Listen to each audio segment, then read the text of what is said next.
What's up, everybody? Big back at it.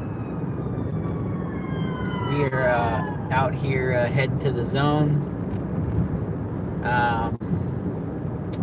Man, I gotta say this. As you get older, you start to realize where you need to pour money into what kind of things. And as I get older, some things need to be comfortable. And I want to say that because although this Corolla is a nice car, it's perfect, in many regards, to, drive an Uber and whatnot. I think it is not so comfortable. I'm beginning to have lower back pain, like leg pain, knee pain, if I don't put it in the right position. And I'm quickly finding out what positions those are. The first couple of months, I literally was, way forward and, knees crunched up, and I was driving like that for hours at a time. And then I had a situation where over time my knee started developing issues, it just hurt, and so then I reapproached, driving different patterns, like comfortable, relaxed, spaced out. But as race car drivers, you don't want to drive with your hands out like this. You want to drive like this because it's more relaxed. Well, I think I got my feet almost where they need to be. I can even scoot it back just a hair. But you really want to sit, like this, your feet out, in a good, comfortable position. So, when I had my Acura Integra, the four-door, I had put this much spacer basically in that steering wheel. So I put a big spacer, and I put a hub system in the steering wheel on the end of it. So it's almost I would say damn near 10 inches, 12 inches, maybe a foot closer to the driver. And that was a very comfortable driving position. I mean, ultra comfortable. I mean, it was so nice having that four-door car with that driving position. I would love to do that to this Corolla, to be honest. I would love to do that, but it has airbags, and on the steering wheel they have all these multiple controls for information systems and whatnot. I mean, it's doable, don't get me wrong, it's doable, but I have yet to find a way to manipulate these controls to put them somewhere else. I love my cruise control. I literally drive almost every day with cruise control. So I don't want to get rid of it. It's a new car. Why go to that route? The Acura was an old car in comparison. And even though it did have cruise control, I think I was able to still use cruise. I'm not sure what it was, but I think cruise control was on the steering wheel, and I took it off, and, so be it. But I use cruise control every day, and that's another thing that I'm talking about, comfort. You get back into comfort, and little things matter, the floor mats, if they're not tied down. Like right now, I just had my car detailed, and they didn't, like dumbasses, they didn't tie down the carpets in the front, the driver's side. It takes 2 seconds, but these lazy motherfuckers, don't give a shit. They clean it and fucking go, So that's another thing too, when you have a car, any car that you pick, you're picking it because you've done some homework, some research, and you basically have a good idea or understanding that car is going to help you out really well. And you purchase this car, but you know, if you go and you don't really do your homework, you're just kind of at the mercy of what you need, you know, whatever you get, basically. And you know, sometimes it's not so cool. So I could have done a little bit more research on this Toyota. After each car I purchase, I really focus in on certain things, and I will go over before I select my 4Runner.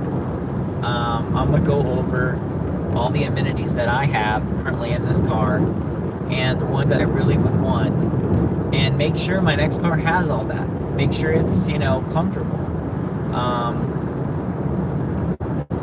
I don't know. I mean, the seats, they're not the most comfortable seats in the world, I'll tell you that. I could, if I had a lot of money and I really was going to keep this car, I would definitely upgrade the driver's seat.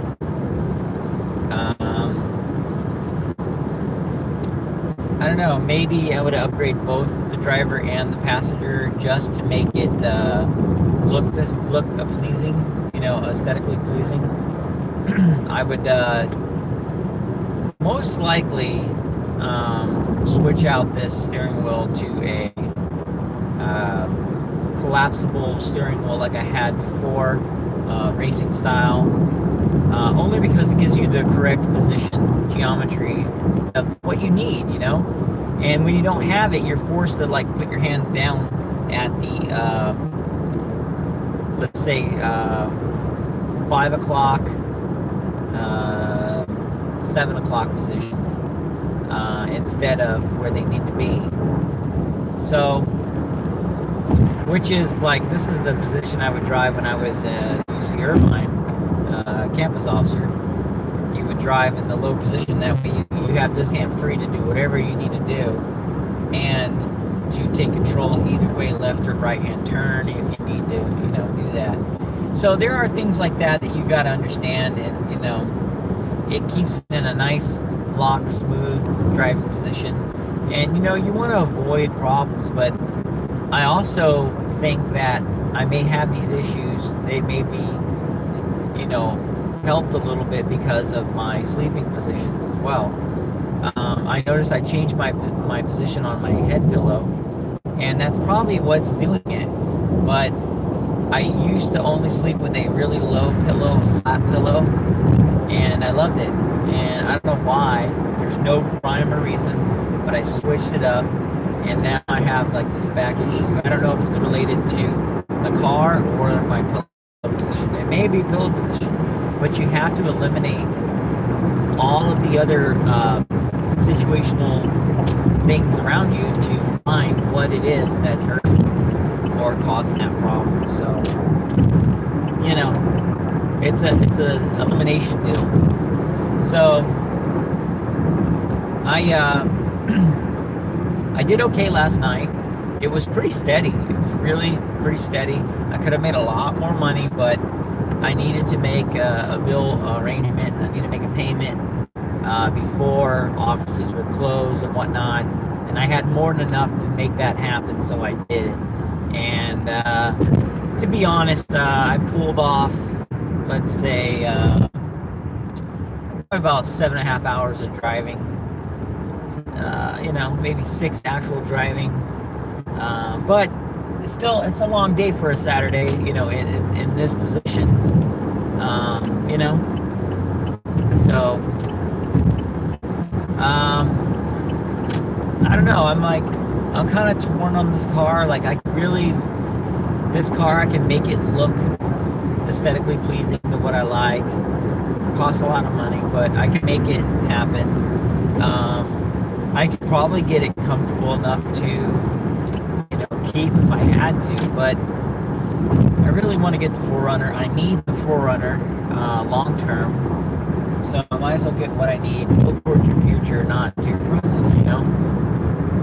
Although, you know, your present, I may be suffering a little bit short term, but long term, it'll put me in a better position.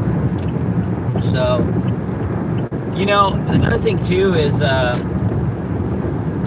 if I do keep this car and pay this car off, then what comes to mind is I could save cash and just purchase a older 4Runner and run with that. And to be honest, I really want to do that with all my heart and soul. I want to do that. I really need to get away from, car payments. Dave Ramsey says do not get car payments. And I was in a position where my options were very, very limited. And the only real option that I had was to give up and just get a new car. And that's because of my career choice that, they put it on you that you may have to drive out of state to go work. And I was put in that position several times. So you can't do so in a 15, 16, 18-year-old truck. It's not going to last. I don't care what brand it is. Sure, you may get there one or two times and back, but who knows how many times I need to go. So that's why I had to purchase this vehicle. And I always say, kids, learn from my mistakes. I continuously make mistakes. But here's the difference. My income level, the car cannot be over. If you buy a new car, it cannot be over a quarter of what your income is. This car is less than a quarter of my income. Brand new. So,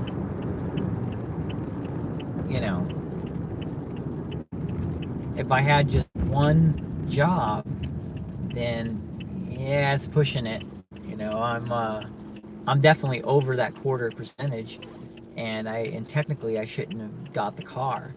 But after doing the math where I was at, I was able to do so for the majority of the months. And then I started coming into, if, let's say, I don't get the overtime like I've been getting, what could happen? Well, I wouldn't be making my projected numbers. And then I was like, okay, well, this car suits capability of driving Uber. Let's do that. So I started doing that, and immediately I got immediate relief, and I was like, oh, thank you. Somebody upstairs was looking out for me, able to provide additional income on, such little time invested, such big return. You have to think about that. And the way the government views it on taxes is if you drive 20,000 miles but you only made $18,000, you took a loss. Did you really take a loss? No, you didn't. But thankfully, that's how they determine that.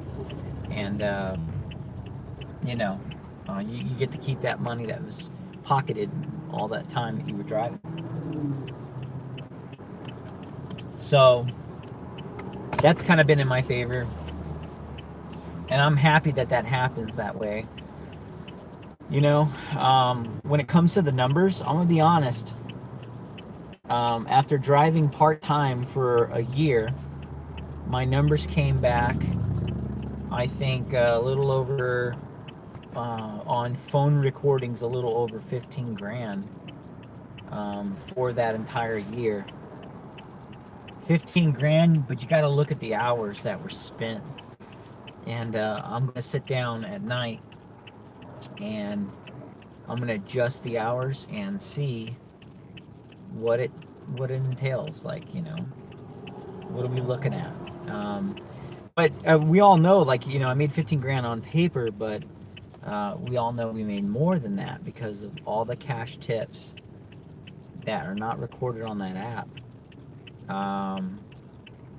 You're talking literally maybe even close to a couple of grand added to that final balance, So we'll say, 15, 17 grand total money. A lot of people say it's not worth it, But it got me out of that big bind during that time. So far, it's cutting out to be it's worth it for me because it got me out of a crutch. It got me out of a bad situation, and I put myself into a better situation long term. But short term, I endured some tough times, and it worked. But I can't dog it, because it's provided for me. When I needed groceries, when I needed gas, having cash money on me at all times, it's kind of nice. And it's kind of hard at the same time to get away from it. So my, understanding is once I get this, these big pay raises, and I can sit down and justify not being able or having to drive. I realistically looking at definitely next year I won't have to drive nearly as much, but one more year of possibly driving, and then I won't need to drive. I have to say this, that since I've been driving, it has literally provided itself its own car payment every month and some. So that to me is cool. So yeah, we shall see. We shall see. The zone looks hot right now. I just activated it, and we'll see how it goes. I'm not too concerned about today. I think it'll be popping and moving around on the board, but you can't always just think that's gonna happen. You gotta get smart. So some things to think about if you're looking into doing this Uber at all. There's a lot of things to think about. Even if it's Lyft, which I'm going to be quite honest, I might have to switch over to Lyft because the numbers on Uber side have dramatically dropped, and dramatically, and I don't want to support it anymore. I think more of the rider share has been switched over to Lyft anyways, so I might as well, get a little bit better money. We'll see what happens, but for the most part, it is what it is. Thank you guys for once again tuning in and watching. It's been 18 minutes of just knock down, drag out fun. Not really, but I will go over some detailed information about driving, and some pointers and some things to look out for, and apps and what to do, best practices and things like that. It'll be a multi-part series on things that I've learned while doing this. You also learn a lot about your area and about people and stereotypes, things like that. So I always say there's something to learn from everything, whether you like it or not. I love driving. I just don't like doing it for people, if that made any kind of sense. So I don't know, to each his own. You guys will evaluate if you want to get into it. You will look into videos such as mine and or other professionals, and you'll put your best observation forward and get through it. But anyways, thank you for watching. If you like this video, please comment down below. Tell me what you like about it. Tell me what you didn't like about it. If you've had experience with driving Uber or whatnot, or ride sharing of any sort, Lyft, whatever it may be, let me know. And break those elbows out and give a flying elbow crunch onto that like button, pop that thing, and done so already. Go subscribe to this channel. Right there on the corners, you'll see a little logo. It's a family crest. Click that, and you will become a part of the Lion Time Familia. But yeah, I'm in the zone right now, and I'm gonna get this money, and you guys should go get your money too. There it is.